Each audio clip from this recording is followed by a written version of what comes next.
So Natasha Hausdorff is the brilliant defender of Israel. She's an international lawyer, understands international law, and when I say understands it, she's an expert in it, and she has been at the forefront of challenging the lawfare attacks against Israel.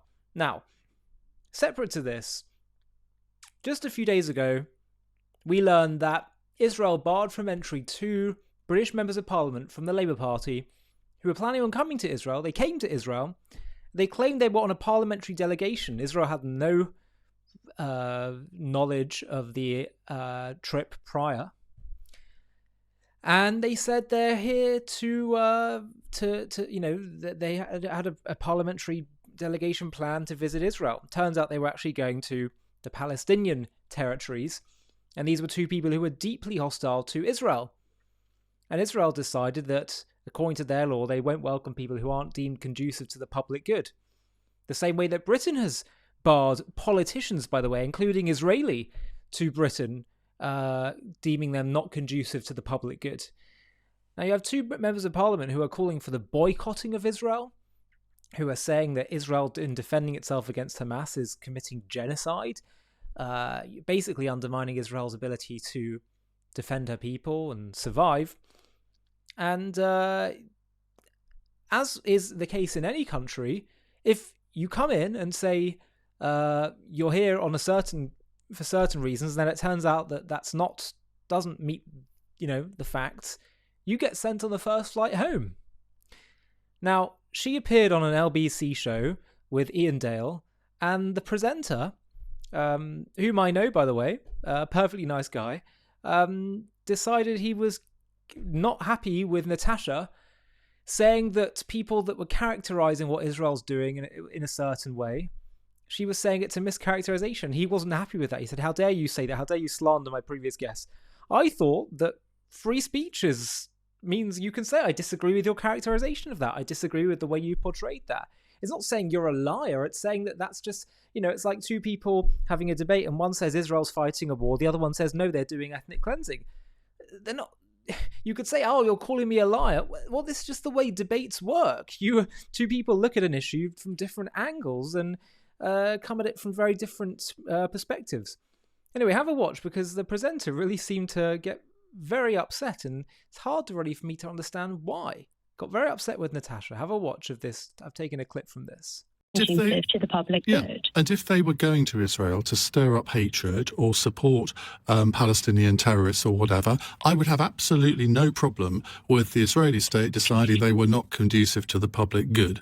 But that is not the case here. Now, you are correct when you say that the Foreign Office website gives advice to, and I've got the page up here on my laptop, it gives advice to, it says foreign nationals can legally be refused entry if they've publicly called for a boycott of Israel or Israeli settlements, or belong to an organisation which has called for a boycott. So from that point of view, Israel can say, well, we've warned people in the past about this, the Foreign Office website states it, so therefore fair dues.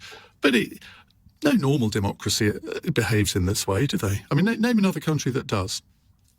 It's the United Kingdom. No, it doesn't. The leader of the opposition gave you 2 prominent examples of politicians that were and I've told you that in one of those cases, the example doesn't really work. Well, I would disagree, because the nature of the conduct of these 2 members of parliament, and unfortunately they are not alone in the Labour Party, in targeting Israel, in singling it out for falsehoods and a public smear campaign, falls very much within the confines of not conducive to the public good in Israel, which is exactly what this statute was introduced to cater for. And it is important to understand that they represented something that was untrue to immigration officials when they claimed to be on a parliamentary delegation in Israel. That is information that can be easily checked. It can be, and they were. The Council for Arab-British Understanding said that the women were part of a parliamentary delegation on a trip organised by them and medical aid for Palestinians. So I did just address this, Ian, but perhaps it was missed. They were not on a parliamentary delegation to Israel. Well, they were. Well, to get to the occupied territories, you have to go through Israel. Am I not right? Well, let's be clear that this was not an organisation, CABU, an anti-Israel lobby group, that had made any preparations, it seems, on the ground in Israel, or any attempt to arrange a parliamentary delegation in the country in which these two MPs were arriving.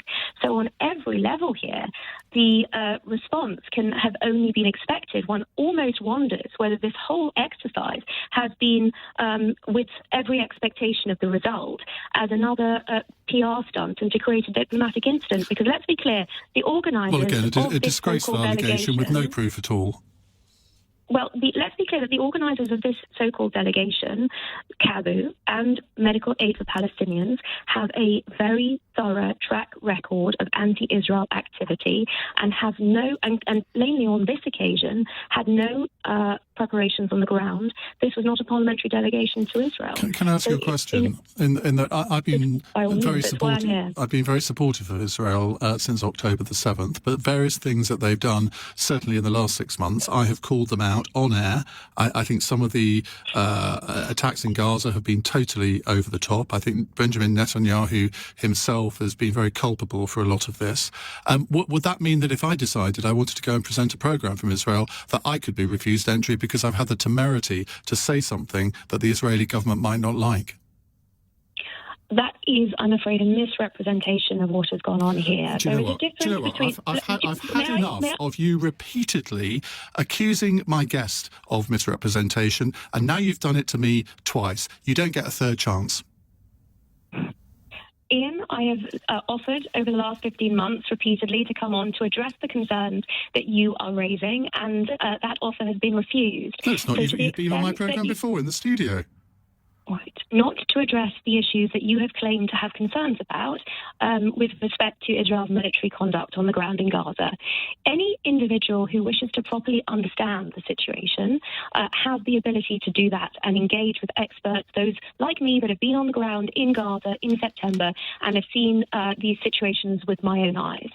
Those repeated offers have been refused, and all I have had in coming on and answering your questions straightforwardly, as I've been invited on to, is being told that I'm in some way being rude because I disagree with your previous guest and with you. You can disagree. You can disagree, but you don't accuse fellow guests of misrepresentation, and you don't accuse the host of the programme of what you have done. Because if you do, don't expect to be invited back.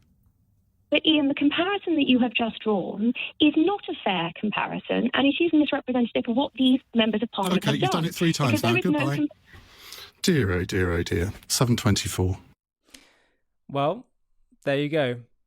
I'd like to know your thoughts on what just went down in this clip, because to me, it seems like Natasha is simply making a rational, sane case for Israel.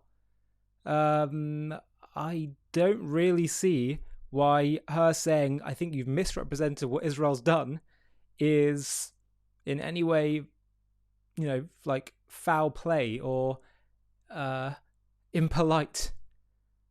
To be honest, I think kicking her off for presenting a very legitimate perspective, that is impolite, and probably represents the fact that there's a huge demand, almost like in the medieval times, there's this, you'd have people kind of calling for someone's head or someone's blood, with the Jews or with other sidelined communities or minorities.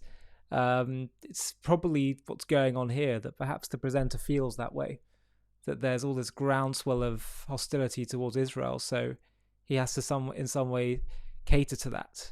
I would hope that isn't the case, but it's hard else to see what's going on here. Hi, thank you so much for watching. To watch another one, click here. To stay up to date with all our content, click here to subscribe. And if you're able to, you can help support JTV to grow and grow by clicking join below this video, where you can become a member and get perks including early access to videos and private live discussions with me. But most of all, you'll be partnering with us on our mission to change the world.